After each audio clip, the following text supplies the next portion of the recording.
नमस्कार, जय निसर्ग मित्रांनो. आपण सध्या शैलेश नर्सरी मलकापूर या ठिकाणी ह्या ग्रीन डॉर्फ जातीचा 30 इंच बाय 30 इंचच्या बॅग मधील नारळ लोडिंग करायचं चालू आहे. बुटक्या जातीचा नारळ सोलापूर जिल्ह्यामध्ये कुरुडवाड या गावामध्ये आपली ही नारळाची झाडं निघालेली आहेत.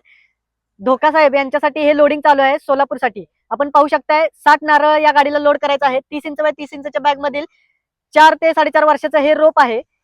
हे बुटक्या जातीचं रोप आहे. ग्रीन डॉर्फ जातीचं. नारळाची साईज मोठी व ह्याला फळाची क्वांटिटी म्हणाल तर 250 ते 300 फळं याला एका वर्षामध्ये लागत असतात. अशी ही व्हरायटी आहे. असेच व्हिडिओ पाहण्यासाठी इन्स्टाला पाहत असाल हा व्हिडिओ तर आमच्या इन्स्टाच्या पेजला फॉलो करा व युट्यूबला पाहत असाल तर आमच्या चॅनलला सबस्क्राईब करा. धन्यवाद.